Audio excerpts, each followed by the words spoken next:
This week on the show, we have Stephen Frost, former senior editor for PlayStation Magazine and current head of production at Digital Eclipse, the developers behind TMNT, the Cowabunga Collection, and Atari 50, the Anniversary Celebration. And if you're enjoying the show and want to help support it, make sure to check us out on Patreon at patreon.com/KojimaFreak.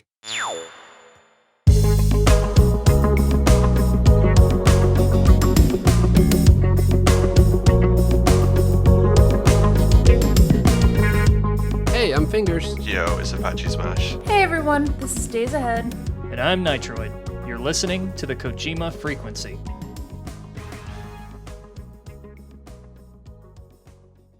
All right, well, Stephen, thanks first off for joining us. We really appreciate you taking the time to sit down and talk to us about everything that you've been up to. We got a lot to talk about here on our notes, but you know, you've been recently involved in the TMNT Cowabunga Collection and the Atari 50, the Anniversary Celebration. I mean, these are two collections of old school games that I see as like the shining example of like how we should be doing these collections, not just throwing a couple ROMs on a disc, and then at the beginning of the thing when you start it up, you choose which game you play, and then you know that's it. But like you guys are definitely going the extra mile, and just the passion is really you can see it, in the end product. So it's definitely an honor to get to talk to you, and looking forward to it. Yeah, thank you. Yeah, we're definitely trying to elevate things, not just for our own selfish goals, but also just to like set a new sort of level that hopefully other companies will try to endeavor to reach. Mm-hmm. And hopefully we kind of view it from like the ocean raises all boats, right? And Yeah. it can only benefit the preservation efforts and that sort of level or area of work. It can only improve it for the industry if people kind of step up and try to do it, and like we do, trying to achieve that sort of criterion level of quality, but for video games. I like that, the criterion. Yeah. Honestly, yeah. I mean, you guys have done stellar work. There, as far as games go, with everything being remade and remastered these days, there doesn't seem to be a lot of focus on preservation, and that seems to be something that really exemplifies the work that Digital Eclipse is doing.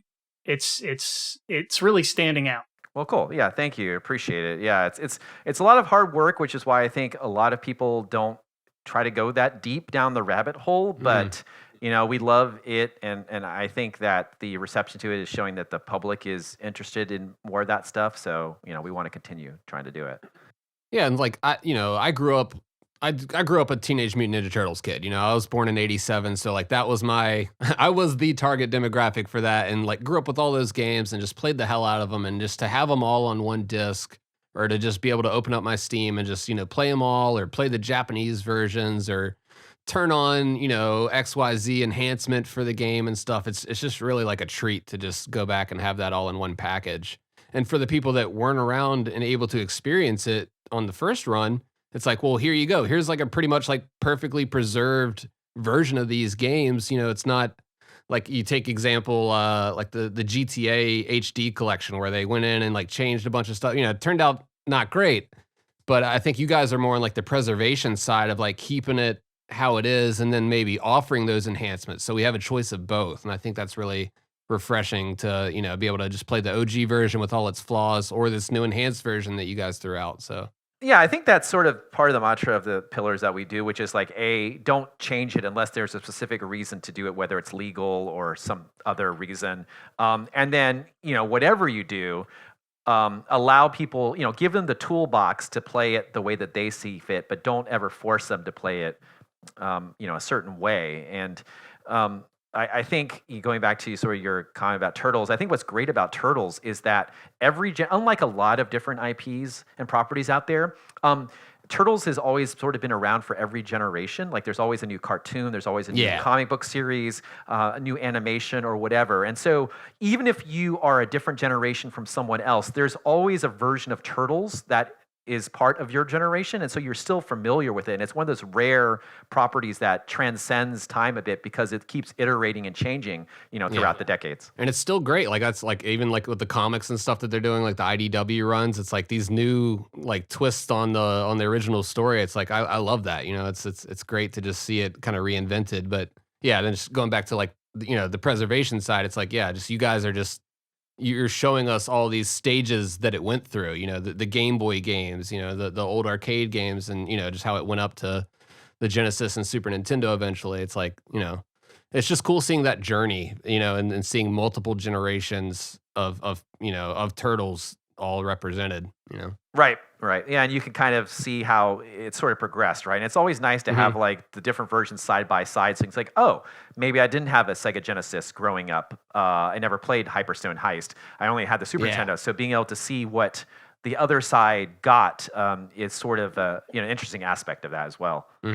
Yeah, and to assume that they're the same games, like most of the people, it's like, no, like you take like Aladdin, for example, like those were two completely different games for Sega Genesis and Super Nintendo. So yeah, it's definitely a lot of differences out there between. Yeah, exactly. And that was another, release I worked on in, some years back was that Disney release. So yeah, just finally, we only recently the last year or two got finally the Capcom, the Super Nintendo version added to it, which is cool to have that juxtaposition as far as being able to compare how drastically different the Super Nintendo Capcom game is versus the Virgin Genesis game. The other thing that really makes it stand out is that a lot of the times with these sort of re-releases, they sort of get piecemealed out. But this collection, it's a collection. It's got pretty much every single Ninja Turtle game I grew up with, and that sort of is another thing that shows up in a lot of the releases that you guys do. Going back to what you said about having to make changes in terms of like legal or content concerns or anything along those lines.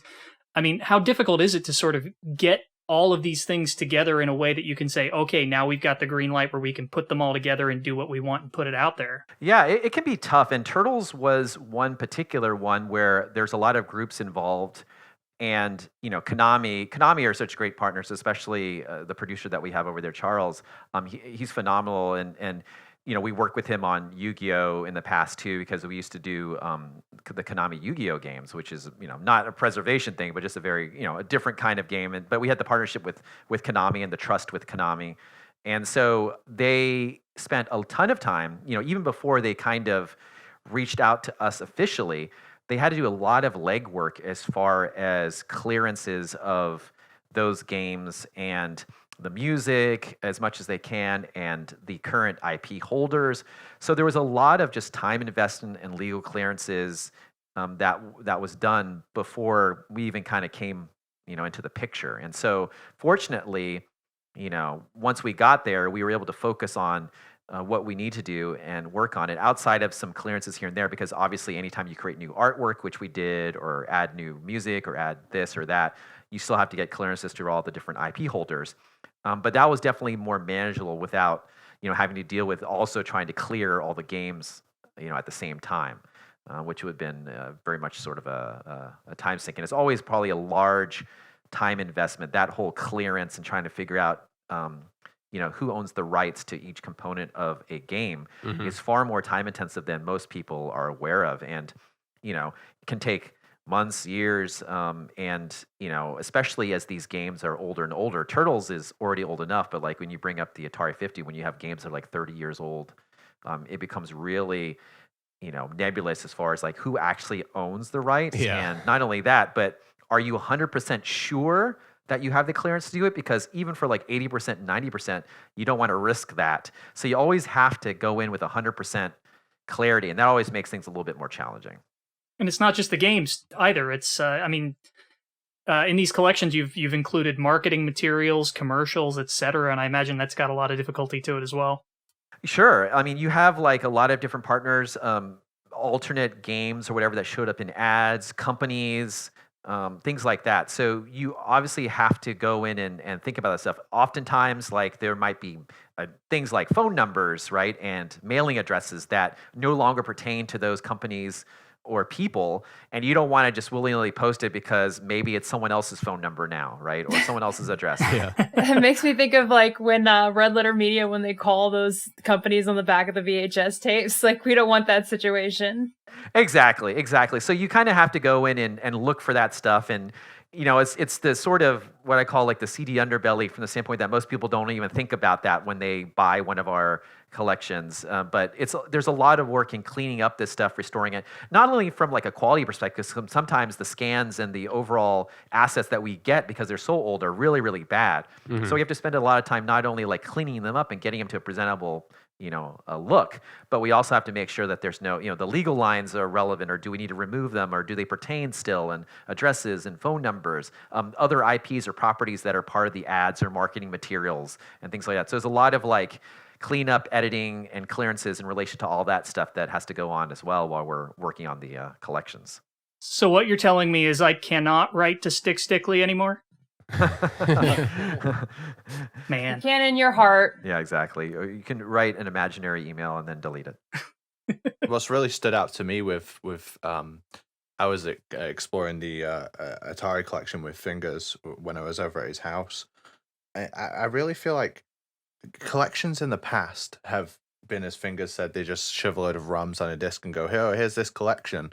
But what you've done is more like an actual collector's piece where you don't necessarily even need to play the games. You can kind of look through it and appreciate the time it's from and read so much information about it. It's like you can explore it without even playing a single game. It really is like an actual collection, just in a digital medium. Yeah, and I think part of that, what we would always repeat over and over again here, is the context. And that is really important in a lot of ways. And we try to include that in every sort of release that we do. And I think that's the component that a lot of companies don't understand, that aspect of it. So, a lot of folks will say, okay, well, we've got this collection of games that are popular to a certain demographic of people. There's an expectation that you have some behind the scenes contents. And so you kind of just throw in some, marketing materials or ads or some behind the scenes stuff and you call it a day. But what the issue with that is that it caters to the nostalgia of a certain number of folks, but it'll never expand upon that because there's no reason for people to look at it. You don't provide them a reason that they should care about that property. So whenever a release like that comes out that caters to a very specific group without doing anything else to like expand that, that it's going to be a very limited sales percentage, right? So what we've always felt is that we don't rely on the fact that, sure, nostalgia is important. There's no doubt about it, like for Turtles and stuff like that. But we also try not to rely on the fact that people's nostalgia is what carries them to just buy these releases. We also want to explain to people why you should care. And that's sort of presented in a variety of different ways. But it comes to a head with Atari because with Atari 50, there have been a variety of releases over the last decade in both, software and hardware with the flashback consoles and things like that. So intrinsically, from a user-facing perspective, a lot of the Atari library is not necessarily anything special. They've seen a lot, especially the Atari 2600 games. So you can't like wow them like you can with Turtles. Like we're like, oh, I haven't played a Turtles game since it's originally released because they haven't really shown up in any software form since then. So I'm like, oh, I want to buy that because I want to play that again, and this is the way to do it. Atari games have been released sort of over and over and over again for quite a while. So we knew kind of going into it that the sort of presentation that we had for a lot of our past releases, such as even Cowabunga Collection, where the games are the focus, wouldn't carry as much weight and, sort of showcase the importance of this sort of celebration. And so we kind of learned early on and kind of came to this conclusion that we need to present it in a different way, and that the games themselves should not be kind of the key focus of the release, but more so treated as like another asset, just like you would, a press release or an ad or a TV commercial, and are used to more so tell the story of something. And, with the 50th sort of anniversary of Atari as a company, it really kind of the dominoes kind of lined up where it made sense to sort of tell this greater story of where Atari came from and sort of where it's going, and utilize all of the assets that we have at our disposal to kind of get there. And, along those lines, we also wanted to make sure that we didn't throw like hundreds and hundreds of games into this willy-nilly, because we feel that the more games you throw into something, the perception of the less importance they have. And so we really wanted to focus on the curation of what is in the celebration, and really make sure that each part of it helps to tell the overall story that we're trying to do. So there's a considerable lot of work. And normally when we go into these celebrations or these releases, these collection releases, on day one we kind of know what the game list is going to be. But Atari was a little bit more challenging because we had to kind of adjust it constantly based off of the story that we were building up and the interviews that we were doing and how the story was going to unfold. And so there was more so than any other past collection, there was a lot more regular discussion about like, oh, okay, we need to add this game. Well, is this game still relevant? Oh, this game doesn't work because of legal issues or technical issues. Okay, what are we replacing it with? And why is that game important? So organically, the list kind of grew to what it is now, the 103 games. But it was never sort of a desire to kind of throw in 200, 250 games because we really wanted every one of them to kind of feel at least a bit more important and relevant and serve a purpose. Yeah, it just becomes like overwhelming after you hit a certain point. Like you see certain things online, it's like comes with 10,000 games. You're like, but are they good? Like, or do they matter? Yeah, it becomes another Action 52. Yeah, and Right. and to that point, not quote unquote every game in Atari 50 by people's perceptions is quote unquote good, right? Yeah. But they're either like the first of a kind of something, or they were developed by a particular person, and there's a reason why they're there, and it helps to provide a broad sort of spectrum of what games were available on those platforms. And that's why I think that historical context is important. I love that you like screamed context like 8 times, because the whole time in the back of my mind I was using I was thinking this team, they provide one historical context to give folks, that additional information, that additional history of why this is important, not just like, a game that has some historical precedence, right? But also, like you said, it appeals to other audiences. It's not just folks that,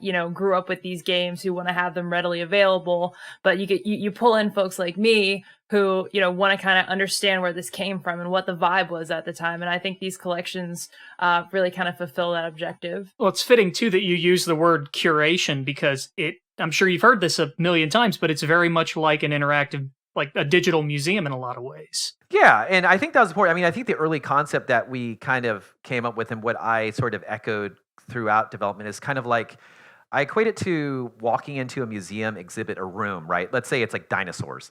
And the thing about museum sort of displays, of course, they're curated in what they want the story to be and things like that. But there's a variety of different entry points. So you go into a room that's a dinosaur exhibit, and there's like, oh, to the left, maybe there's a video about a particular topic related to dinosaurs.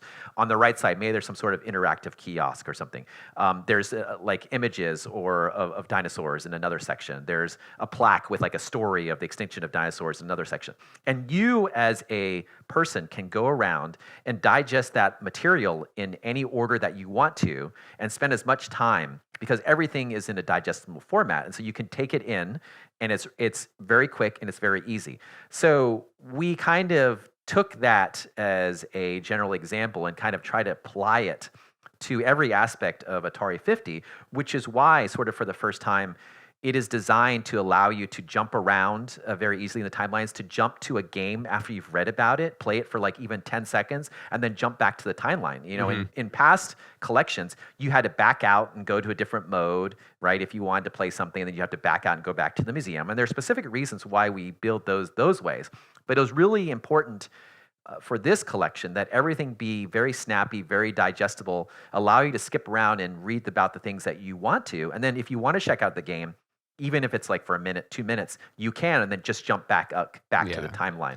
Yeah, I see what you mean. It's like it's different with the Cowabunga collection. It's like the games are all in one section, and then you can go over to like, here's all the extras and the material, and here's all the stuff, but it's like it's in a separate section. So yeah, but with the Atari collection, it's definitely just like streamlined as hell. Like I love that timeline, how you guys have it set up, and then you can just you can pick an era. You've got the eras to begin with, if you're just interested in a certain time. and then you can just dive right in and then just slowly go to the right. And then like if you like that era or that one particular thing that you're talking about, you can dive down deeper into that one, you know, to those bullet points. And then you've got the videos and the interviews and stuff. So yeah, it's a really good format and really easy to navigate. And then like you said, just to hop right into a game and then hop right back out, and there you are. You know, you're right where you left off. That's a really convenient like UX solution right there. Yeah. You just also reminded me of the International Spy Museum, in which it's curated around you being an agent for Obama trying to catch Osama bin Laden. Can you do it? I was just talking to Apache about this. I didn't, kinda wild. unfortunately missed out on going there, but I did have like what was special about it to me, and I haven't had the chance to dive in with it. I had like one day for a few hours messing around with it, but it has a whole section on the Atari Lynx, and I really like the Lynx, and I've never once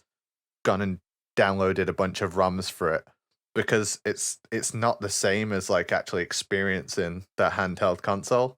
Right. And when I played it on the collection, and you have like, you know, the interviews and the guys who like love it, like you know, I'm not going to say I love it as much as them, but I really do like the Atari Lynx, and seeing these guys just like nerd out about the Lynx, and then you get to play on one, it's like it's just a totally different experience from just getting some crap ROMs and playing the Lynx sounds out your PC.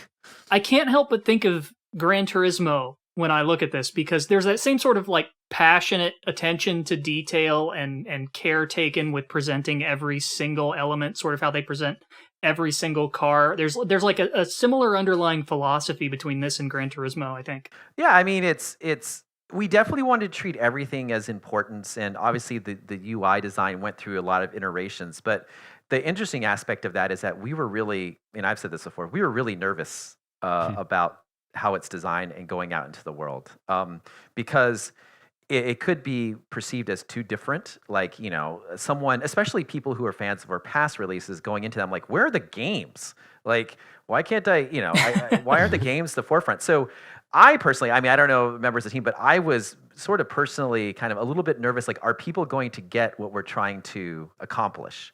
And because it is a drastic change. And I was worried up to the last minute, but fortunately, like, you know, the sort of early reviews came in, and people who got the game early, and they're like, oh, they got it, right? They understood, and they echoed in their reviews what we think in our brains as we're doing this. And it was so like wonderful, such a wonderful feeling, because we then said, okay, you know, what we did was the right direction. But there's no doubt, there was certainly many moments where I was personally like, I don't know, is this too extreme of a difference? Like it's like very much more of like a documentary and an interactive, you know, from an interactive standpoint. And are people going to get it? So I'm glad they did. And even then, you've got that one button at the front that's just like, and here's your game list if you want that. Like, so like for those people, it's like, okay, just dive right in. Here's the whole list. Like, have at it. It is true. Yeah. I'm going to take advantage of this segue, because Nitroid mentioned Gran Turismo, and then you mentioned sort of critics and journalists and how they interpreted things. And I just want to say this. I was looking at your resume while writing some of these notes, and like, I grew up on PSM, and I remember like wanting to be like the girl Chris Slate. So it is such a weird experience actually talking to somebody who worked there. And we've brought up the magazine a few times in the context of this show. Particularly a lot of the covers. I'll never forget like James, like the super gruff James Sunderland, and the bikini, the swimsuit bikini months. And I'm sorry, I just needed to pop off on that. Well, thank you. And it's awesome to be able to talk to somebody from that staff, since it was such a big part of my childhood. Yeah, PSM ruled. Oh, it's so funny that I'm talking about a big part of my childhood being like Chung Lee in a bikini and like fucking James Sunderland like with a gun, like getting his shirt torn off. I don't know. Well, those old game covers hit different back in the 90s. Yeah, they were fucking awesome. yeah, it was very different. I mean, thank you. I mean, I appreciate that. That's wonderful that you got enjoyment. Like, I to this day, that those years were some of probably still are the best, you know, of my career. Not that I haven't had a very enjoyable video game related career, but that was like me and friends hanging out, playing games and talking about them. Right. And you could feel that. You could feel that. I mean, even as a kid, I could sort of feel that vibe. Like it was just a bunch of friends gathering in putting their thoughts and presenting that to the world. But sorry, go ahead and continue. Oh yeah, no worries. But thank you for that. That's awesome. Given your career and what you do at Digital Eclipse now, can you sort of walk us through like what is a head of production exactly? Like what does your job entail? What's your day-to-day like? Right. So I am slightly different from a lot of other companies from the standpoint that like traditionally head production kind of like steps away a bit from the actual being a producer on games, and generally tries to get all the obstacles and get all the processes in place and fix all the problems to make things easier for the producers in general, so that they can help drive the projects and get those at a good place, right, to a good quality and on time and things like that. But I still sort of love getting my hands dirty in the games. Since I started, I came in at Digital Eclipse. I was brought in to do Street Fighter because I'm a big fighting game fan, and it's kind of like I just love this nostalgic kind of looking back. And a lot of these games I've been lucky enough were all things that I loved growing up, right, and all resonated with me. Yeah. And I've been passionate about, and I think that's the sort of the key thing here that I really, really love is that a lot of companies who, not all, but a lot of companies, like they'll release these sort of nostalgic collections because they know that there's sort of a fan interest in it. But intrinsically, the people who work on them, it's just a project. Like they don't necessarily care about the IP or things like that. What's been amazing about Digital Eclipse and especially Atari is that like there's always been a large part of the teams that are sort of intimately in love with those particular IPs and are very passionate. And I think what that helps with is that organically people are just generally put forth even more effort than they normally would because they love the material, right? And so just naturally you get better quality out of it. You get a better release. And what was amazing about Atari, that even more so than the other properties, is that literally every single person who worked on Atari 50 was really passionate about some aspect of Atari. There wasn't a single person. So every component, like every discipline and everything, loved Atari and wanted to make not only Atari, but Atari fans proud of what we were doing. And so I think you see that in all aspects. But going back to your thing, like what I generally do now is I still am the main producer on a lot of these releases, not everything. Like last year, I helped finish up Cowabunga. I helped a bit on Garbage Pail Kids, which was a smaller release, and then Atari 50 was the big one. This year, we have way more releases than last year, like considerably more.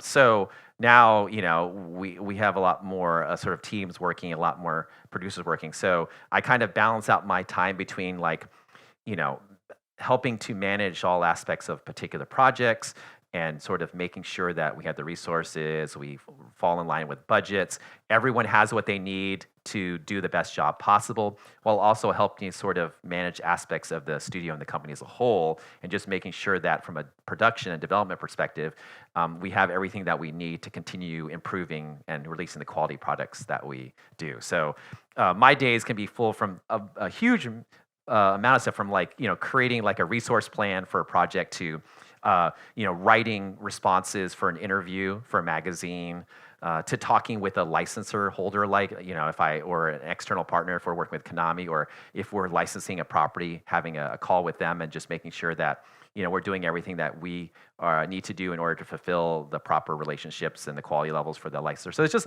a huge barrage of stuff. Ordering development equipment, like everything you can think of, that is part of a project I try to get my fingers in, because I've always personally viewed that the more that you understand about all the parts of the machine, the better as a video game developer you are. So I spend a lot of time trying to understand how the different disciplines work and how I can improve their efficiency and their desire to and love for the work and things like that. And so I learn a lot through that. So that's kind of a nugget of the variety of things I work on. Sounds like you really you bat for your team there. What do you find is like the toughest element of sort of developing this or producing this? Like you mentioned that you go through all these sort of negotiations between like Konami, developers, any sort of folks that you have to get rights from. Like what has been sort of in your experience, what is sort of the toughest task? What is the thing that you see it on your project you see it on your Kanban board and you're just like, oh shit, like what is that for you? So there's two things on the very different sides. So the number one thing, especially like in a project like Atari, is like, the time investment in trying to get legal clearances or what we can include and what we can't. It takes a lot of time. And, one of the consistent comments that people might have for Atari 50 is like, oh, I wish there was more like third-party stuff. I wish there was more like Activision stuff, things like that, which is understandable. But we just didn't have time from that perspective. We had so many larger things to tackle, a new sort of interface. We either built or integrated all the emulators that we utilize for Atari 50 are either new to our engine or built from scratch, from the ground up, like the Jaguar. So there's a ton of effort just creating the emulation layer for a lot of these sort of games, and the large number of games. So there's a lot of work that's involved, which made also trying to pursue legal stuff challenging. And I'll give you an example of like just to give a time perspective. I attempted to work with an external company to get legal clearance for a single screenshot and a paragraph of text. Jesus. And I spent 2 months. Oh man. I spent 2 months trying to get that cleared, and I still couldn't get it cleared. Oh my God. So I only shared that as an example so people out there understand how much time investment there is to try to actively pursuing a clearance for certain things, especially if they're very old, decades old, because what you come across, and we came across this, is that you come across people or companies that think they own the rights to something, but they don't, and vice versa, people who don't think they own the rights to something, but actually they do. Mm-hmm. Where have we heard this before recently? Right. So so legal clearances are always kind of tough and challenging and a huge time sink and very stressful in that you want to include as much as you can, and you have to hedge your bets. Like, do you feel 100% confident? Do you feel 80% confident? Right? Because oftentimes it's up to your judgment in some way. So that's one side that's always kind of challenging and problematic from a game development perspective. The other side, which I guess is a good problem to have, is the pursuit of quality. And everyone's like cheesy, like, oh, pursuit of quality. But like, when do you stop? Like, how long do you keep going, right? Before the return on investment and the time is sort of not worth it, right? And you battle with this. This is a producer problem, as I give insight into this, where like everyone on the team wants to put forth as much quality and fix as much stuff and add as much stuff as they can. But you also know that you have to get this game out. It has to get out, and it has to be within a certain time constraint and budget constraint and other challenges that are put in place at the start of a project, right? Mm-hmm. And so there is this fine balance of juggling of like, well, obviously you want to put the best foot forward as you can. You want to present this in the best way possible. But, when can you close the book on it? Right. Is there a lot of risk of feature creep with a project like this? It is, yeah, but just in general in the pursuit of quality, right? Because people a lot of times, and we've kind of gotten used to this because a lot of our best features come at the very last, the 11th hour, right? So we've kind of gotten comfortable with dealing about it. From a production perspective, it's very nervous. You become very nervous because the deadline is fastly looming. And you don't know if you're going to be able to do it. And I'll give two examples of that. The first one from Cowabunga Collection were the interactive strategy guides that everyone sort of loves in that, which are the Nintendo Power style sort of strategy guides for each individual game. That was an idea that came up at the very, very last minute, right? We're all fans of that era of magazines. We love the whole idea of laying down on your living room experience. Like, you've got a game that you're playing, you got the manual out, you got a magazine out with a strategy guide, and that's a happy place. And we want to try to replicate that as possible. But, going into the magazine side of stuff, we quickly found that it evolved all the different disciplines. It wasn't just one or two disciplines because we had an artist that had to make the new artwork for the strategy guide, and that has to be approved, right? So there's timetables with that. We have the editorial team who has to write the content for each of the panels for that. we have engineering who has to now implement a new feature in the game along with support for the watch movies so that you can push a button and play the watch movies in the strategy guides. So that's there, right? And then I have to come in, I'm placing like the camera positions, coordinates for when you jump around the strategy guide. So like, and that's just, so there's all of these elements that come together at the last minute, but everyone really in a united way felt it was very important to have, right? So that's definitely a large feature creep. It's a, you know, it's a sort of a scary thing, but everyone was very united.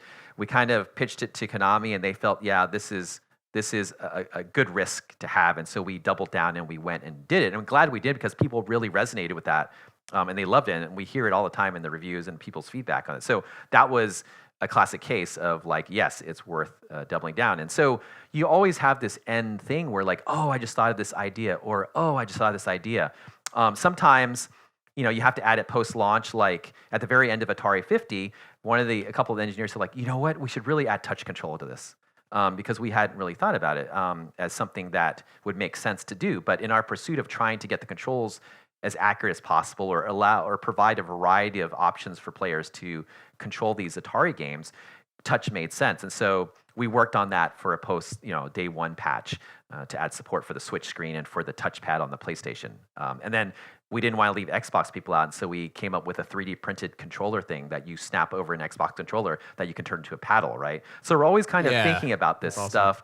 And so it's a little bit, like I said, from a production perspective, it makes you really nervous and it's stuff. But we've kind of gotten accustomed and comfortable with dealing with that because, like I said, a lot of our great ideas or our biggest ideas come at that 11th hour. And so we try not to say no to it because odds are it's a net positive in the end, and it adds to the positive reception of the projects. I love that you guys are like providing the STL files for people to just print out. It's like, look, just print out a little paddle thing for all these paddle games, and there you go. Like that's awesome. I need to hit up my 3D printer buddy and be like, hey, I need a paddle. Yeah, that's sort of the thing. Like it's a little cheesy, but we really want to try to replicate the original experience as much as we can. So however that is, whether it's touch or like a bunch of parameters to adjust the analog sensitivity and how you set it up for the games, or a 3D printed thing, whatever it sort of takes, we really want to be able to provide that to the player. And I think that is,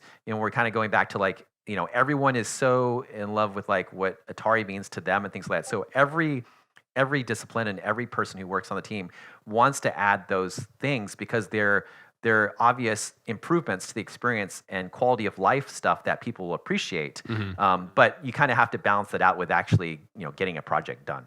Yeah, I love that you guys added like recently in the patch update, like you guys added the dip switches and stuff like that mm-hmm. for people to even go in and like customize these games even more. And then, from the get-go, you've had the different scan line options, and just like the quick save and the rewind, the sprite flicker, like you can have that on it. Like it's so customizable to where you can say like, no, I don't want all the old stuff that used to happen, or like, no, give me all that NES slowdown, please. Like, it's really cool to just to have that available. Yeah, it goes to the thing that I was saying earlier, where like we want to provide the toolbox, and we'll give you a variety of ways to play this game, but feel free to choose how you sort of want to play. And I think that's really important. We don't want to force feed any particular path. We want people to kind of enjoy the experience as they see fit. Do y'all think that's how the International Spy Museum feels about their like catching Osama mission? Like, we don't want you to feel pressured about catching Osama. We want you to have a good time. Just play it your way. Yeah. Exactly. I really wish I went now. His talk about the scan lines, dip switches, enhancements, things like that, it sort of dovetails into what I wanted to ask, which I've seen on your website. There's sort of a mention of what's called the Eclipse engine. I don't know if that's something you can talk about in much detail, but I was kind of curious about what that, what is sort of, what are the standout features of that engine? What does that enable you to do that other approaches might not let you as easily? Yeah, so I think what it allows us to kind of do, and this is the big part of preservation, is that when we build emulators or we build them, so we have this layer. I guess you call it Eclipse engine or whatever you want to call it, but it's this interface that the emulators hook to, that connect to and communicate with. It controls all of the I/O, so like the controller stuff and how it does the audio and video and what it outputs and things like that. And What's good about it is that, especially in relation to emulators, is that they're built in what we call sort of black box situations. So the emulators themselves are kind of agnostic per platform. So once you sort of have that working and emulator working and it's hooked up to our sort of kind of quote unquote engine layer, it'll work on any system. And what's great about that is that then technically, if a new platform comes out or things like you want to re-release something, the goal is to have sort of minimal work needed in order to be able to bring that those emulators to another platform. We did it sort of with Turtles because, like, Xbox Series X and PlayStation 5 were new platforms that Turtles came on that we hadn't done before, and so the time investment to get those working is minimal compared to a lot of other internal engines and things like that. And so I kind of equate it to the classic example, or our noble goal is like when a new home video format comes out, right? DVD, Blu-ray, 4K, Blu-ray, etc. You will always see the reissue of like Casablanca and Godfather. Like there would never be a generation where those classic movies didn't exist, right? Yeah. So they're always being remastered and done. But we don't really have that from a game perspective, which is why we lose so many games to history, right? Oh God, this is starting to sound so familiar. Sorry, keep going. Because there's no. We talk easy about way. this a lot. Right. Because there's no easy way from game engine to game engine to like port it, right? Easily from continuously forward all the time and without a lot of effort, right? And so people aren't going to want to spend the time and resources unless there's an intrinsic reason why to do that.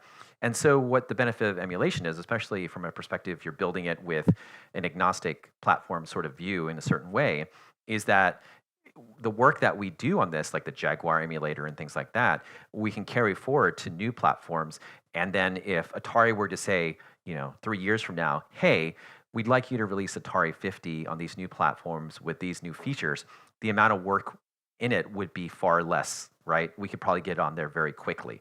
And hopefully that approach gets people to think more about like re-releasing some of this stuff a bit more frequently. It doesn't have to be over and over again. Like I don't think anyone needs to have Atari 50 released every year for the next 10 years. But the point is that like a few years from now, when there's a desire to do it again, it's not as much work. And I think that's part of what we want to do for preservation is like try to design this system and our sort of engine layer with the emulators to make it as easy as possible for us to not only jump forward to a new generation of consoles and more easily kind of bring these games to those platforms, but also let's say, a publisher comes to us and like, here was a platform that was like, you guys released other games for it like 4 years ago. Can you go back and add this version of it? And we can because we can just go back and sort of do that.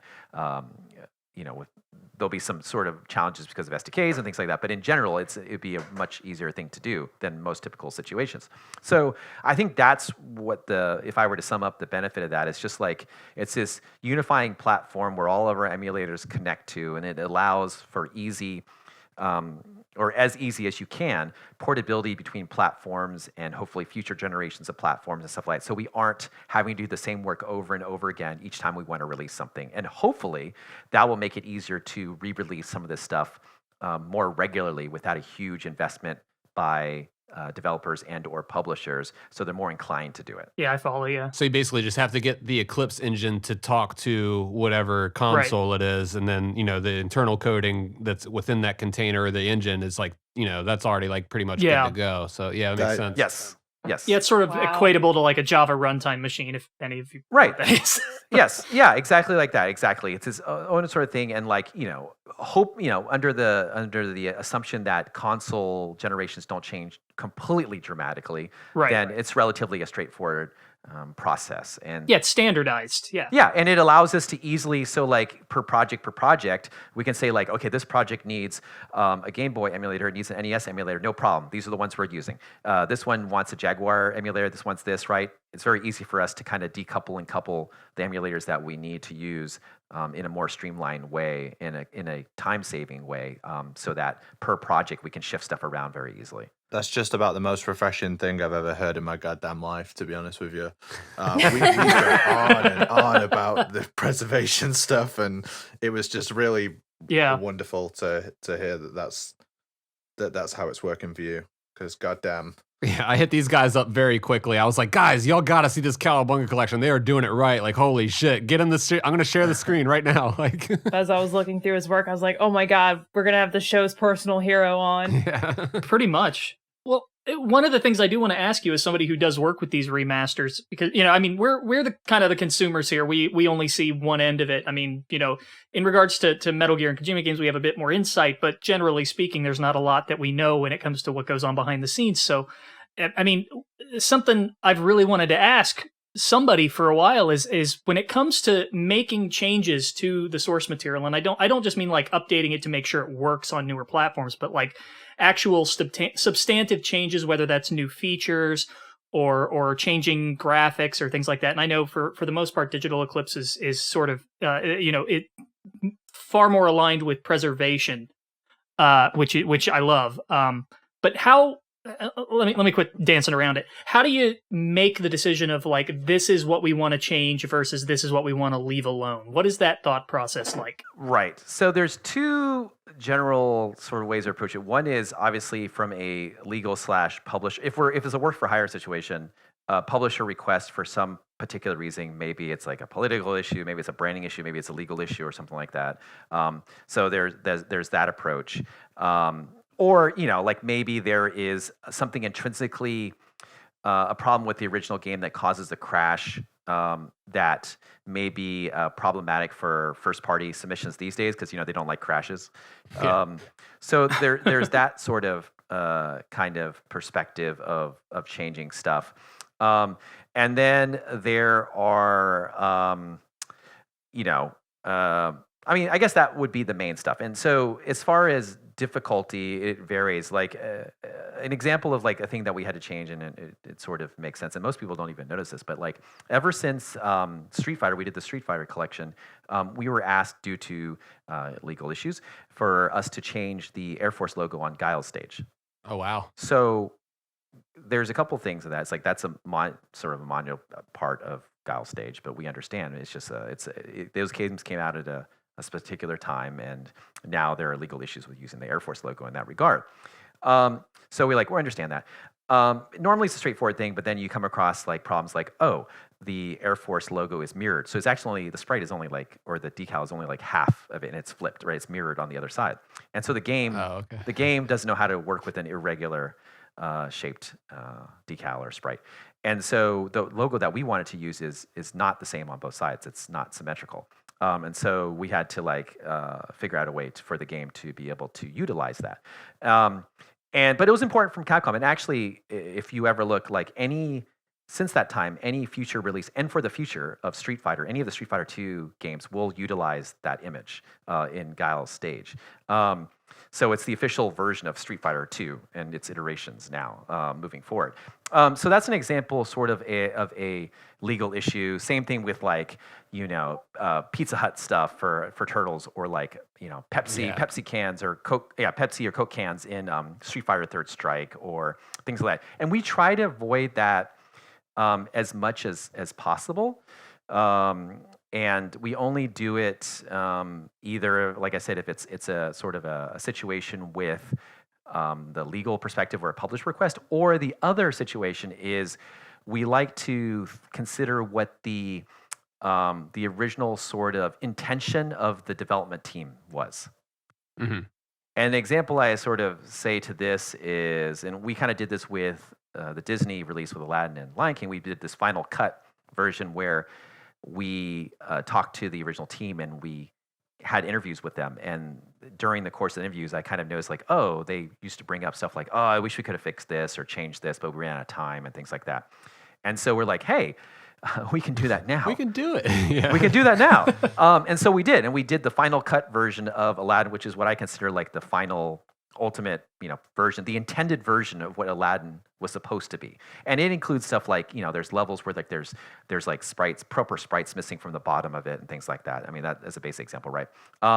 Again, you can play the original game, but we modified that game in order to represent what the intentions of the development team were if they had the time and to be able to fix the things that they wanted to.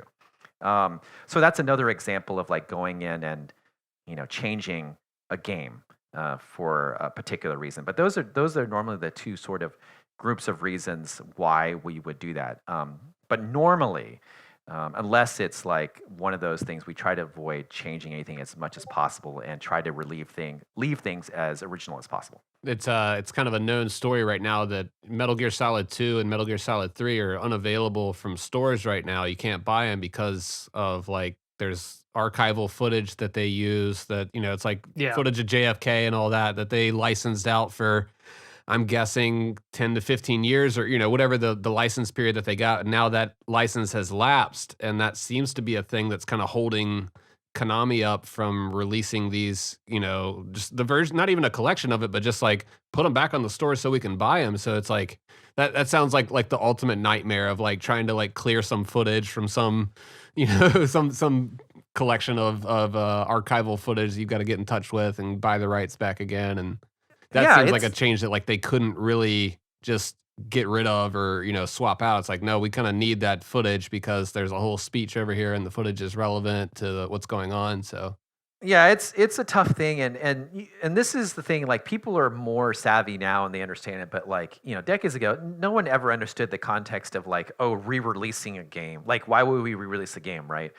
So a lot of times to save money, it was like, okay, it is in perpetuity for this version of the game, or it's for like a few years or something, because they never imagine. We come across this all the time, right? Like we never imagined that, or they never imagined that they would ever re-release this game 10 years from now, 5 years. Like who would do that? Why would we do that? Mhm. So you come across games where they have to like pay a new licensing fee every single time for music or certain imagery or something like that, like every single time it's released. Or it becomes problematic, like the Metal Gear situation you said, where like a component of a game is so intrinsically using that material that it would be very problematic to adjust or change out, which is unfortunate, but it's it's par for the course. Like it's that era of game development. No one thought that far ahead. They never bothered. They were more concerned about saving money and just worrying about that particular release of the game, which is tough because now as people who are living and trying to bring these releases back out on modern platforms and stuff like that, we end up having to try to overcome the stuff. Or there are situations where it isn't possible to overcome, so you can't do anything with it, which is unfortunate. What's interesting about the MGS2 and MGS3 footage issue, and maybe this is just a consequence of the agency that they used, but as I understand it, they had licensed this historical footage, and it's like for 2, it was like stock footage of New York City, of like the stock exchange, Wall Street, things like that. I think they had like some footage from the New Year's celebration on in the year 2000. MGS3 was a bunch of Cold War footage. He had like footage of JFK, Gorbachev, things like that. But they had licensed it for 10 years initially, and then again when the HD collection came out for another 10 years. And it's funny because it was like to the day for when the game's released, and then again to the day for when they were pulled from storefronts. They're like exactly 10 years. Right. Yeah, that's an unfortunate sort of aspect, but it's probably again trying to figure out like how much money do we want to spend? Like, do we want to do this for perpetuity or like 20 years, 30 years? And sometimes too, like maybe people get greedy or licensors get greedy or whoever it is, and they're like, oh, this is a known, like originally it wasn't as known of a franchise or a property, but now maybe it is. Right. And so they want their money, right? And it becomes cost prohibitive to do a much longer time frame or things like that, which is what you see. And I think you see that a bit more now as people, external folks who aren't necessarily traditionally involved in games are coming more into games and being involved in that because it's such a large industry and money making, that sort of their expectations for how much they can charge for licensing something is completely out of whack with what normal expectations are in the industry. So I think there's a bit of a learning curve there too. Yeah, that's the business. You figure out your oof sound is getting viewed by billions of people, and all of a sudden I you was want just your money. thinking of that. Yeah, that's exactly right. So it's I mean it's just education people, like, especially bigger companies who are, like I said, who aren't part of the game space, and they just don't know to what scope or scale these things are, and it's hard to ask, it's hard to explain, like, oh, we do these sort of collections, we're not GTA, right, or whatever, right? Like, we're trying to license some music, and our licensing music for a collection is very different from Rockstar licensing a music track for GTA. So but to a lot of these companies, it's exactly the same. Like, they don't understand the difference, right? So isn't it some like just Japanese company that's just leasing out? At least we looked on that one clip, Nitro, didn't we? Like, and they're not cheap. Yeah, it's Amana Images. It's pricey. Yeah, I get it. It's definitely pricey to lease these things out and get them for a little bit. So it sucks that like it either got lapsed like unintentionally, like someone forgot to recheck back in on it, or you would think that like a corporation that size would be on top of that type of thing, or they plan to let it expire to then repurchase it at a later date so they can then extend that 10 years out. Like I don't know where they're at. I don't even know if it's either of those though, because Yeah. I mean, you got to think with Metal Gear sort of being in hibernation in a lot of ways. I mean, yeah, you could buy these games, but how many people actually were doing it? Is it worth it? Yeah. To put that money into renewing a license for another 10 years when you're, basically trickling out sales on the PlayStation network, yeah, on the PS3 essentially. I mean, it's where's the incentive there? So I mean, that's where you get into speculation about, are they going to do a remaster? Would it make more sense to do that if they're going to go through the trouble? Because they did say they were going to return them to sale, but it's been about 6 months. So, who knows what's going on. Right. I bet you empathize with that guy, whoever's handling that. You're like, oh man, that's got to be a minefield. Yeah, it's tough, and like you were saying, it may not be worth it, right? Because I feel that like sometimes with these larger companies, and I've come across this, where like it's much harder to get like a few screenshots cleared versus like, hey, we want to do 20 of these things and 5 of these. Like, the amount of effort is not worth the end result, right? Like why do they want to put forth effort to like clear like a few screenshots? Like, how does it help them in any way? And they only have a certain number of hours in a day, right? So they have to weigh that with like bigger scope needs, right? So maybe that's a situation where the guy who is, tasked with figuring out if we're going to renew for, Metal Gear for another 10 years, maybe he's got other bigger fish to fry, right? Maybe he's handling Sequiden or something or whatever, right? And that's more of a priority right now than getting an older version of Metal Gear out again. Mm-hmm. And that's like, they know what they're holding on to. They're like, yeah, it's Metal Gear. We know people love it. Like, when we put it out, they'll buy it. Like, it's probably something they just know that they have, up their sleeve, like ready to drop at any point. So it's kind of like for them, like, yeah, let's just wait this out, wait for the time to be right.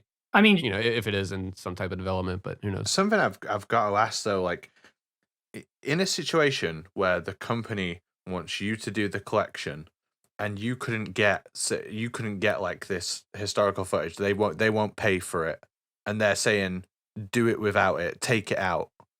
Where does like I'm struggling to find the way to ask this. Like, where is a line drawn as far as like for you personally? Like, if they're saying you do this, right? Do you say no? Like, where does the line get crossed for you?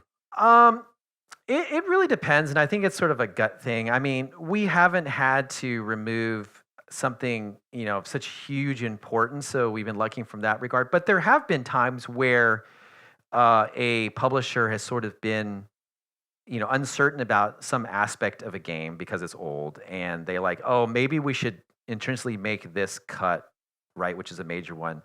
And if we feel that the risk is low on our side, we will express that to them and sort of the reasoning why we feel that way, and sort of fight to, especially if we feel pretty confident, fight to try to keep something in. But it's really up to them, especially, if it's a work for hire situation, the publisher who's working with us is the one paying for it, right? So we have to kind of be beholden a bit.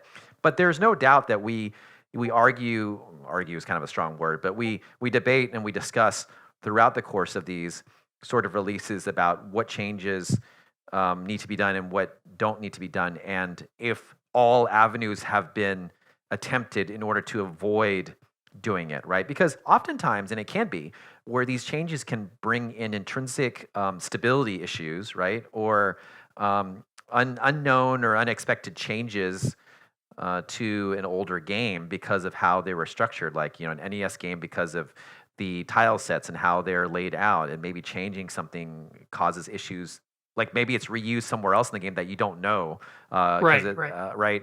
So you have to be very, very careful about that, and that's always something that we, really consciously try to fight against, just because we don't want any unexpected issues to rise in the game. But yeah, I think it's, to go back to your question, I think it's just a sort of a gut feeling how strongly we feel about it. But fortunately, luckily, we haven't had to do too many large-scale changes, like actually had to do them, that would keep us awake at night because we feel we're tarnishing or impacting the original experience in a negative way. So I guess in that regard, knock on wood, we've been pretty lucky.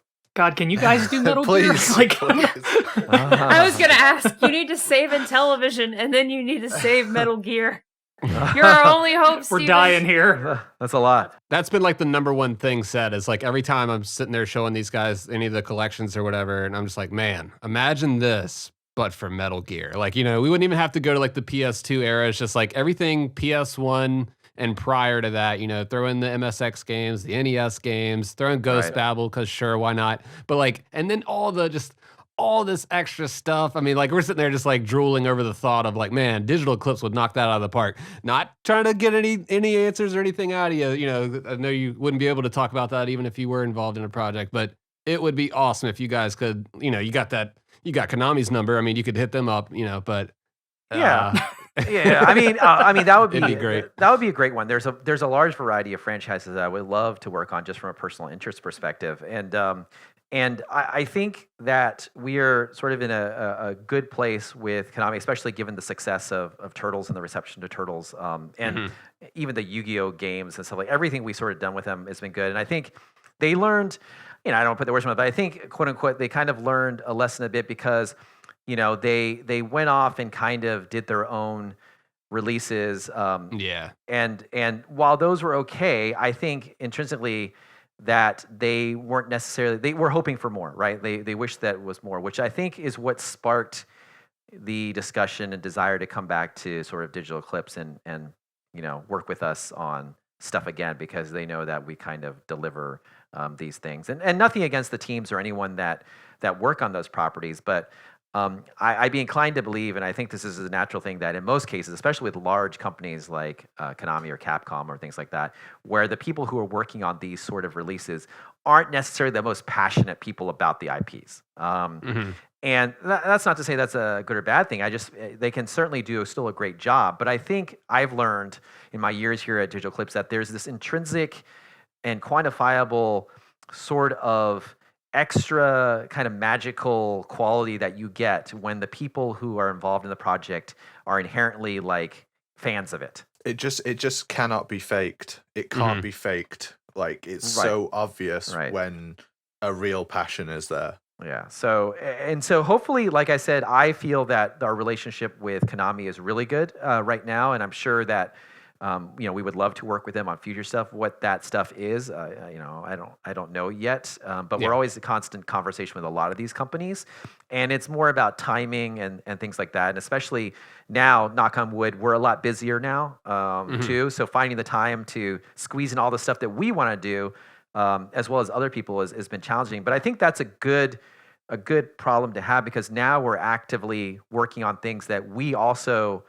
pursued and are passionate about and doing on our own, combined with things that with other companies are coming to us and talking to us about. So I think that's a healthy balance, and hopefully we'll keep that going forward. Yeah, I mean, not just with Metal Gear stuff, but I was looking at everything you've done, and in 2022 there was the Teenage Mutant Ninja Turtles and the Atari 50. I'm just like, what's 2023? I'm really looking forward to whatever you do. I love it to be Metal Gear. I hope it's some Dreamcast stuff. That would be cool too. Well, let me ask you this. I mean, speaking personally and not as an employee of Digital Eclipse, what would be your sort of dream collection? There's a variety of things. So there's two that one is like a silly idea that never happened, but it's just like percolating in my brain, and I think would be a fun collection to do. And then one's like more of like a semi-realistic one that I'd love to work on and pursue. So the first one is kind of like this whimsical kind of collection that features the sort of one-hit wonder mascot games from like the NES, like 16-8, like. Oh, I know what you're talking about. 16-bit. Yes. So it's like all those like the era of the Acrobats and even though like some of them have come back like James Pond has sort of come back through Kickstarter, but like James Pond, James Pond, yes. like the McKids, the Noid, like all of that stuff. Yeah. As people were my sort of gosh, trying to have their own answer to their own mascot, right? After Mario. It was like the mascot games. Yeah, right. Yep. Yeah. The mascot games. I think that would be really fun and kind of be like an enjoyable experience to kind of play through these and see how they evolve through the years and how, the whole licensing aspect and That's components such a like good that. idea. I think that's like a proof of concept of like video game art history there, just kind of showing the historical context of we've joked on this class about one of us one day being a professor for a video game art history course at a community college where we just kind of go over like, okay, this was the era where like third person over the shoulder shooting started. It was the catalyst was Resident Evil 4, and what you just described, like the platformer like mascot era, like that is what we want to evoke, but your iteration of it is way more interesting. So that's one side where it'd be really difficult to get the rights for all of it. I mean, it'd just be a mad, it'd be crazy too. Yeah, they're scattered out. Yeah. Clusterfuck. I would even like all the way through PlayStation, like Pepsi Man, I'd love to include and all that stuff, right? Oh, but man. so that's one side. That's the whimsical kind of never going to happen side. The other side, just because I worked at Sega for almost a decade, I love Sega. I like fighting games and stuff like that. I'd love just selfishly to create a Saturn fighting game collection. That has all the Virtua Fighters and all the With multiplayer and rollback. all that God. like stuff like it, it'd be kind of fun, right? Fighting Vipers and Fighters Megamix and all that stuff. I would love as a cool sort of neat bundled up collection together. Like I would love to be able to release that to people and have fun with. So that's something that like, oh yeah, I'd love to definitely work on that. I don't know if that will sort of ever happen, but those are sort of two examples of like one more serious and one more like sort of like, haha, that would be cool. The Saturn would definitely be like a good collection because I do feel like that hit in such a weird time where like not a lot of people had a Saturn. Like my cousin had one, and then like that was it. Like we played like Albert Odyssey, and like this, like that's all I really remember of it.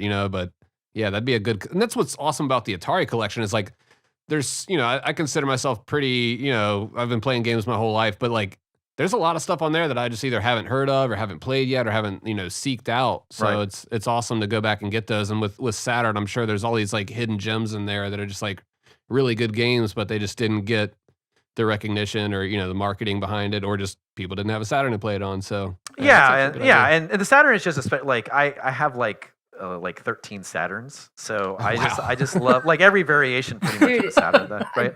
So how many copies of Snatcher do you have? Oh, actually, that's the one I don't have. I have a repo of Snatcher, but I do have 2 Panzer Dragoon Sagas. There you go. Oh hell yeah, I love it. I've been playing that on Switch. I wish that would get a re-release.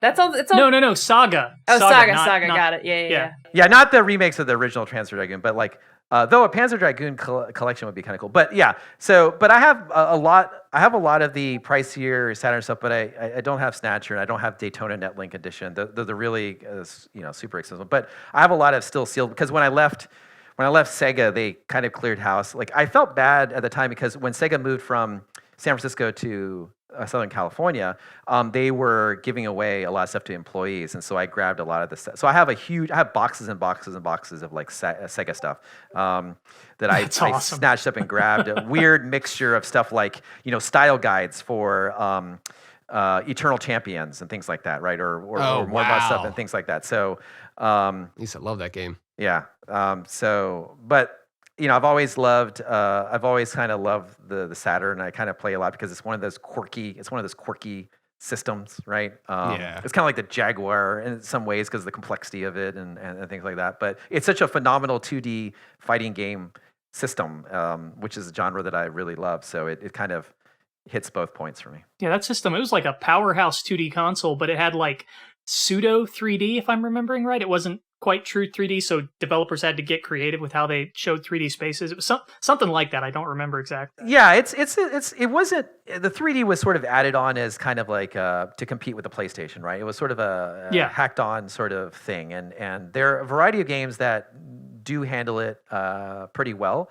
As well as you can, but there's a lot of like most games. There's a lot of pop in and things like that. It wasn't really designed, but those games, because if you're a Sega arcade fan, that was the system for arcade home ports. You know, the House of the Deads and the Manx TTs and the Daytonas and stuff. So if you were a Sega fan, that was, or Virtua Fighter and things like that, that was a great system for that. And then if you like 2D fighters of any kind, that was the definitive like sort of 2D fighting game system. So it always has a special place in my heart.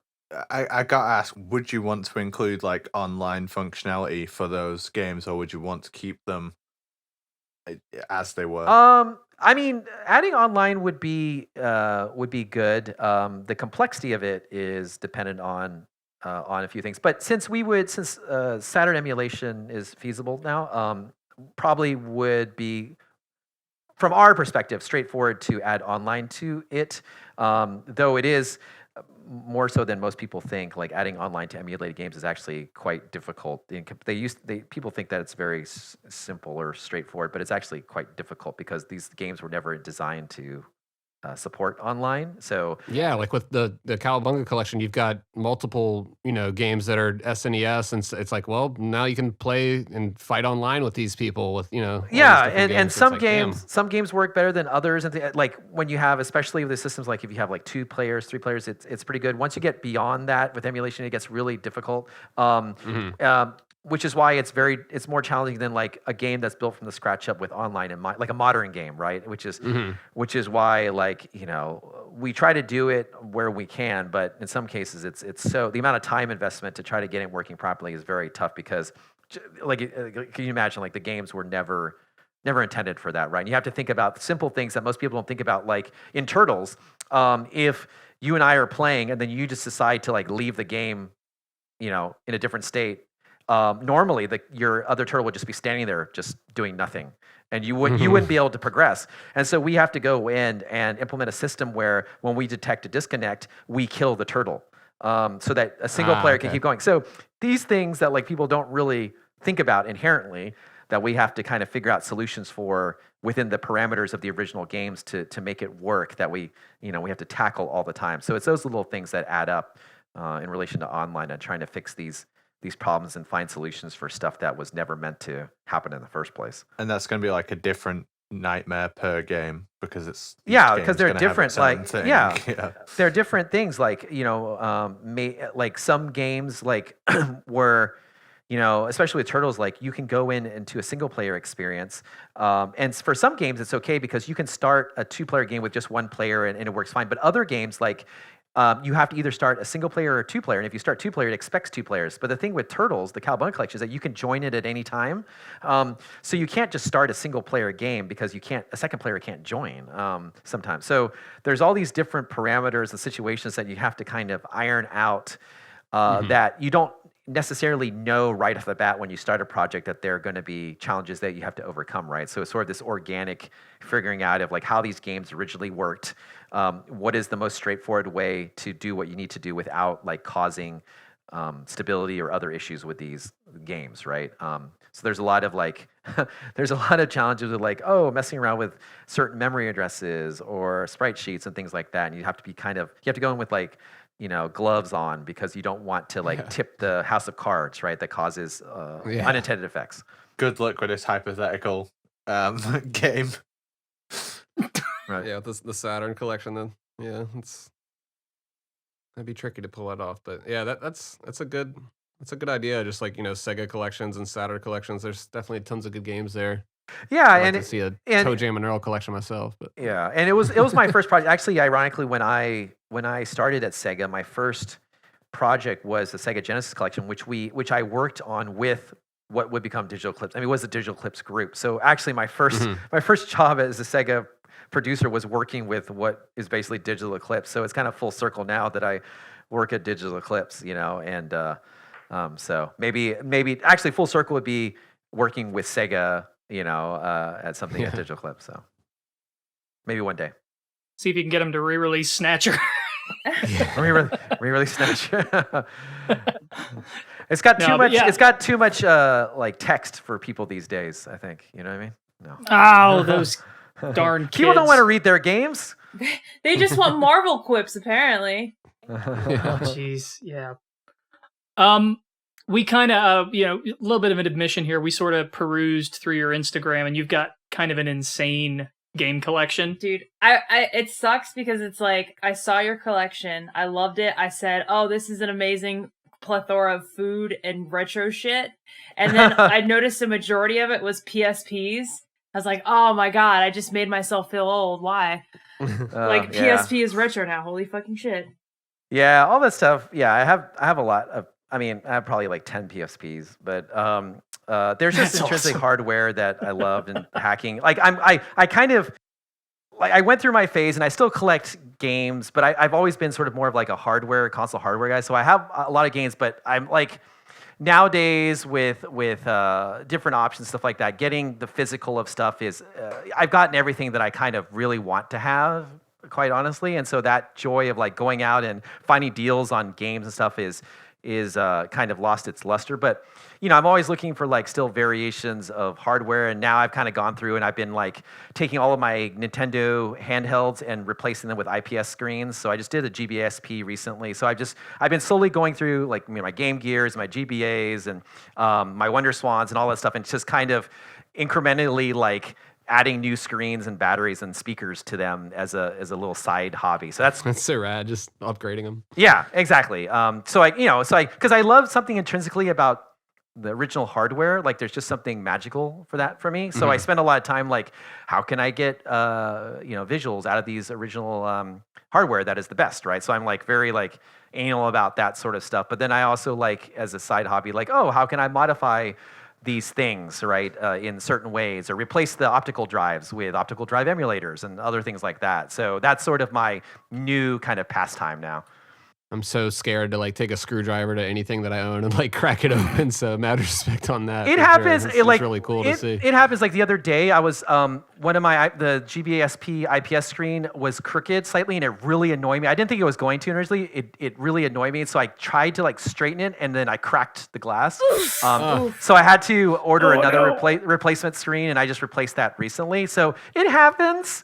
It's annoying because it's like a $40, $50 screen, right? But it doesn't happen a ton.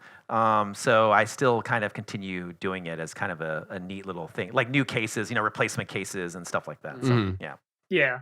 You've got me beat on PSPs. I've only got 3. I need to send you my PSP. I would give my left leg to play Dark Resurrection again from my bed.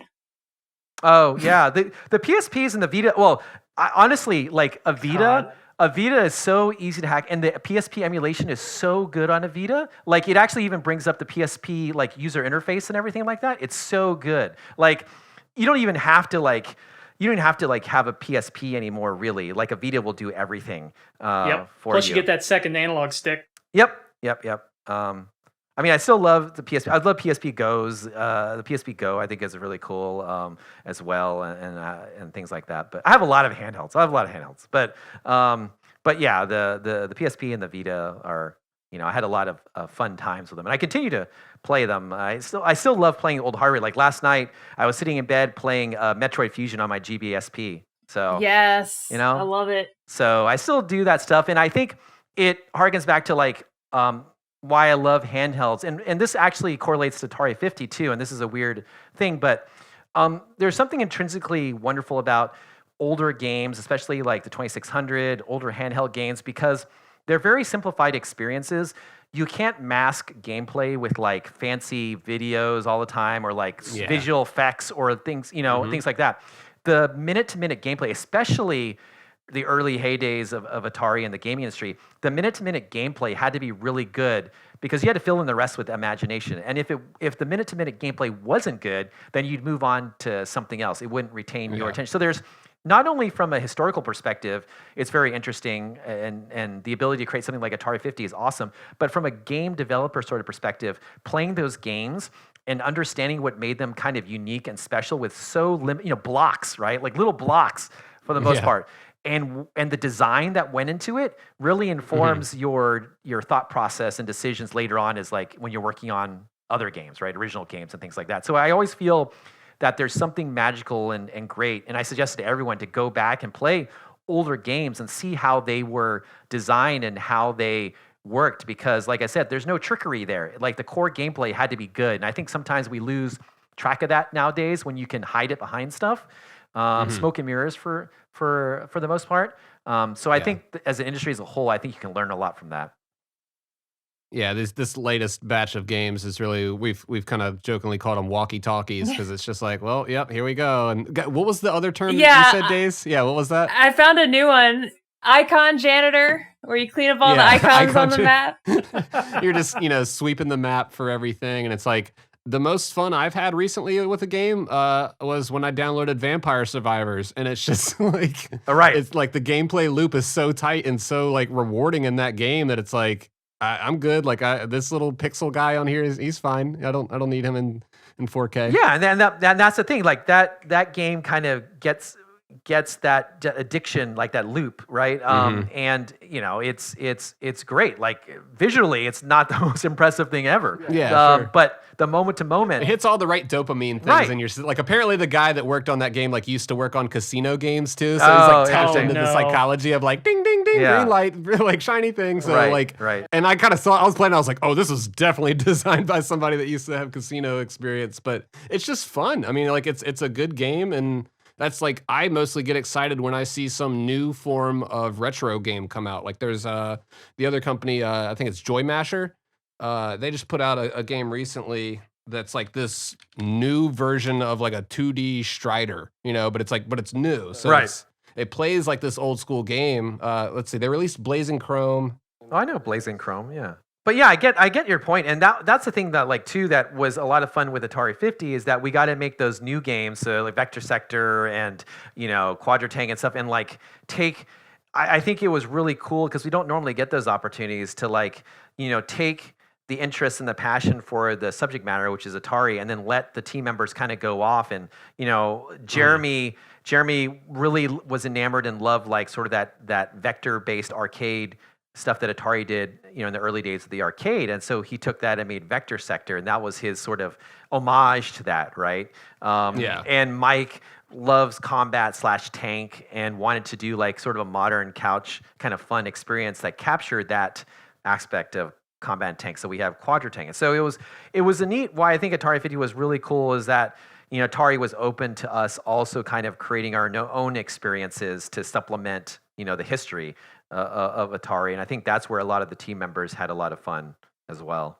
Yeah, I figured out that game. It's called Vengeful Guardian Moonrider. But yeah, it's basically just like a new version of Strider, and then like their previous game was Blazing Chrome, and it was just like, hey, what if we did like a modern take on 2D Contra? And it's still pixel art, and it's still got that like same feel of like I'm playing a Super Nintendo game, but it just came out last week, and it's got all these improvements, and it's like that's the stuff I'm really like excited to play these days. Yeah, and I think game companies really could learn something from that. It's like, let's go back to the core gameplay and just get like satisfying gameplay loops, and that's the Atari collection is full of it. Yeah, I think that's where you get from the indie scene nowadays, right? Because I think from a large scale publisher perspective, they have to have hits. Like now, they have to they have to, in order to sustain themselves, they have to have these large gargantuan hits, and then they have to play it safe to a degree, and so you get these indie things. But what I feel the industry is missing now is sort of this mid tier kind of game. Yes, absolutely. Right? There's like the indie and smaller scope stuff, which is awesome, and that's where a lot of some of the innovation comes from and things like that. Then you have the large scale, AAA high budget stuff that most large publishers have to do in order to keep going.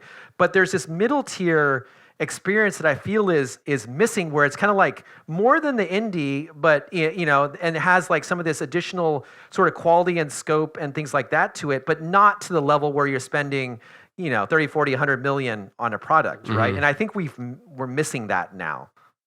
Yeah. Small companies like Ubisoft out here are just struggling to make the ends meet. You know? Right, exactly. Small indie studio Ubisoft. They played the yeah, victim last week, and it was like, come on, guys. exactly. But yeah, I think that's the thing. And but maybe as we go along and more tools and ease of development continue to progress along, engines are easier to use, that the traditional indie game or experience will continue to grow and grow and grow, and you'll start to see more medium scope stuff that comes out of indies, and may surprise folks and stuff like that. So hopefully that's what the future will hold. I'm hoping that the tools and access to art and things like that will be much easier for people, and they can create sort of these larger scale experiences that still have more of the innovative side that the indie devs tend to bring to the table, right? Yeah. Yeah, a lot of these tools have been sort of democratized for the public, where they used to be sort of the exclusive purview of these large companies who had access to these expensive tools. And now, you've got Blender, you've got Unity and Unreal Engine, which even the large companies are using that in droves. And there's all of these other, there's competitors to tools like Photoshop and Mm-hmm. anything, just about every single tool in a development pipeline has got some sort of, sort of less expensive, but still very capable sort of public sector analog to it now. Yep. And people are starting to catch on.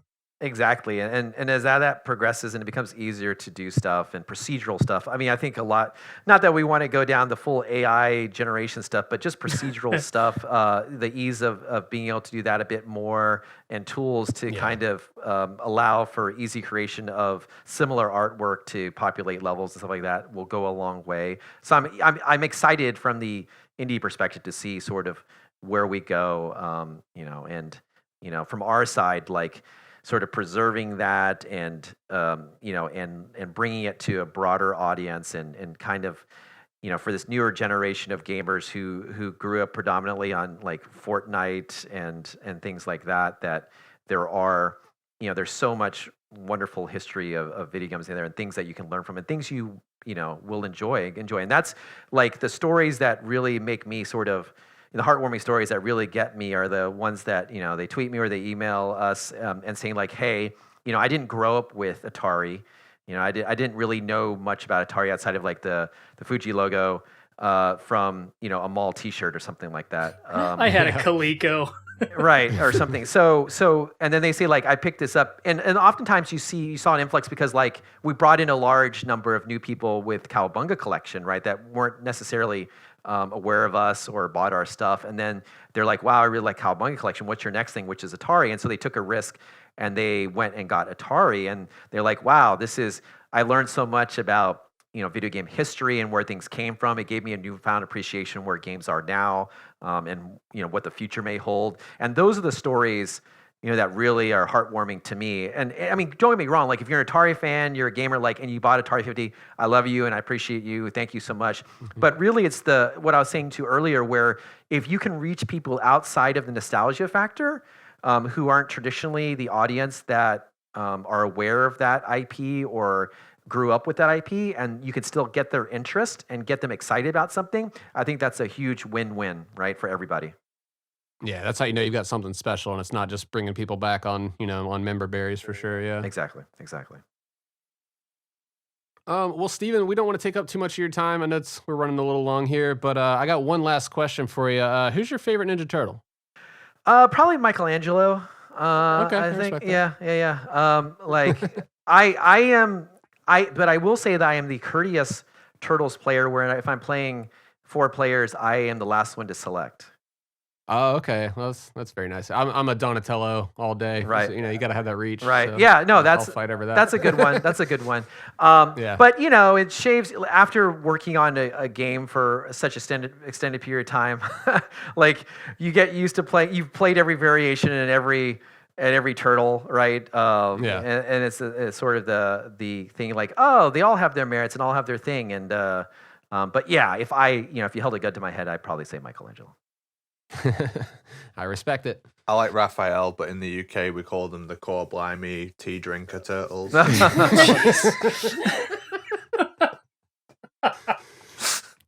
Oh, well, yeah, Steven, if you want to plug your sites and where people can follow you on social media and where to follow Digital Eclipse. Sure. Go ahead with that. Yeah, Digital Eclipse. Obviously, we are at digitaleclipse.com. On Twitter, we're at Digital Eclipse. I'm Frostman007 because I'm a big James Bond fan, so I had to add 007 to the last part of my Twitter handle. And you can easily find us on Facebook, pretty much every social platform by just typing in Digital Eclipse. We're pretty easy to find, but our main sort of outlet is Twitter still these days. So feel free to follow us. Come to the website and sign up our newsletter.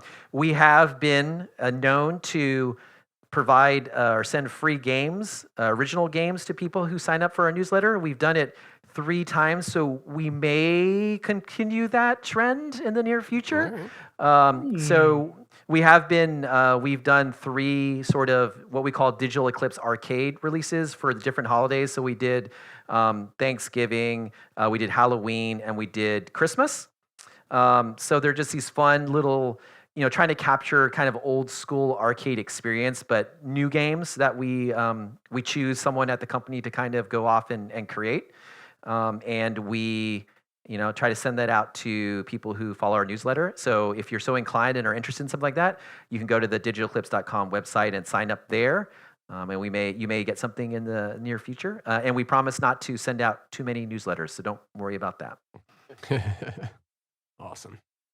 All right. Well, yeah, thank you so much for coming on. We really appreciate it. And it's been a great time talking, and we're definitely all looking forward to what Digital Eclipse is working on next. I mean, if the previous entries are any standard, and like you guys are constantly raising the bar, so it's I bet you guys will outdo what you're already doing. So yeah, just looking forward to it. Yeah, thank you. Yes, definitely. We have a lot more stuff coming out in this year across a variety of different things.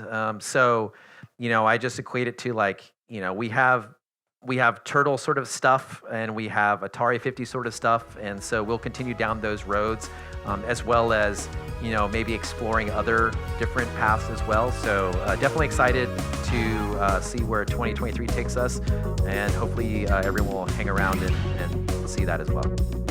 Absolutely. Best of luck. Keep doing what you're doing, because you're one of the good ones out there. Thank you guys. I appreciate it. Thanks for having me on. I appreciate it. All right, thanks. Thank you.